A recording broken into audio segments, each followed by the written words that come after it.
छोटी बड़ी खबरों से अपडेट रहने के लिए हमारा चैनल सब्सक्राइब करें और नोटिफिकेशन के लिए बेल आइकन दबाना न भूलें।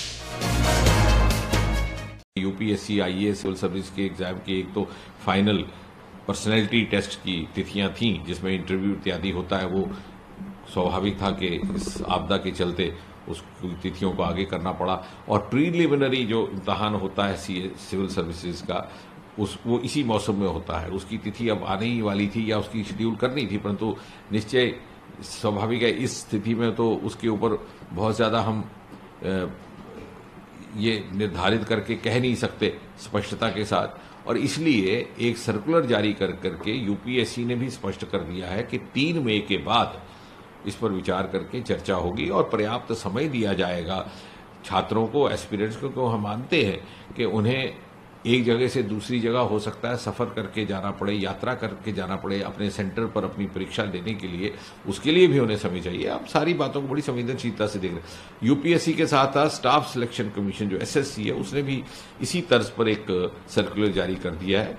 चाहे वो आईएएस के इम्तहान हो, चाहे वो इंडियन इंजीनियरिंग सर्विसेज के हों, चाहे वो कंबाइंड ग्रेजुएट लेवल के एग्जाम्स हों, सबका संज्ञान 3 मई के बाद लिया जाएगा। ना मालूम कहाँ से ये चर्चा कहीं ना कहीं पब्लिक डोमेन में आई है, कुछ एक मीडिया चैनल्स में भी और सोशल मीडिया में भी कुछ एक दिन से हमने इसकी स्पष्टीकरण दिया भी था लगभग 5-7 दिन पहले, परंतु न मालूम कैसे आज प्रातः से फिर से ये शुरू हो गया और ये कहा जा रहा है कि सरकार पेंशनर्स की पेंशन में कटौती करेगी कोरोना के फंड के लिए, और 30% उन्होंने तो आंकड़ा भी दे दिया। कमाल का उनकी कल्पना है कि कहा कि 30% कटौती होगी। ऐसा कुछ नहीं है। मैं बार बार ये कह रहा हूँ काफ़ी समय से, पिछले 1 सप्ताह से, आज फिर आपके माध्यम से ये कहने का प्रयास करेंगे। सरकार की ओर से, पेंशन विभाग की ओर से, पर्सोनल मंत्रालय की ओर से कभी भी किसी प्रकार से भी इस विषय की ना चर्चा की गई है, ना ये कहीं ध्यान में आया है, ना ही कंसिडरेशन में आया। दूसरी एक और बात कही जा रही है कि साहब, और मुझे वो सुनकर के बहुत ठेस भी पहुंची कि साहब जो 80 वर्ष से ऊपर के पेंशन वाले सज्जन हैं उनकी पेंशन बिल्कुल बंद कर दी जाएगी और कोरोना फंड में डाल दी जाएगी।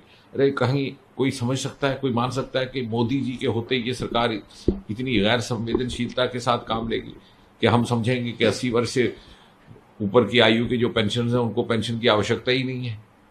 मुझे लगता है कि इसके पीछे या तो कोई शरारत है या कोई नासमझी है। कहा जा रहा है, कुछ आशंकाएं जताई जा रही है, सोशल मीडिया पर भी कुछ लोगों ने इस पर टिप्पणी की है कि सरकार जो है लोगों पर प्रेशर इंपोज कर रही है कि आप पीएम केयर्स में पैसा डालिए, इसमें फंड डालिए। इस बारे में सर क्या? सरासर गलत है।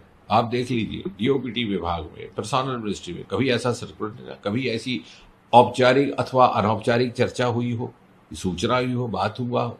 हाँ, लोगों की सुविधा के लिए पीएम केयर्स का एक अलग खाता खोल दिया गया और इतना अधिक रिस्पांस है कि हम तो प्रभावित है उस रिस्पांस से देख करके। अद्भुत रिस्पांस है। लोग वॉलंटरी सोर्सेज से पैसे आकर के दे रहे हैं, जिनको कोई मजबूरी नहीं है, जिनका सरकार से कोई ताल्लुक नहीं है, जो सरकार से या तो सेवानिवृत्त हो चुके हैं या फिर वो किसी और व्यवसाय में जुड़े, वो भी दे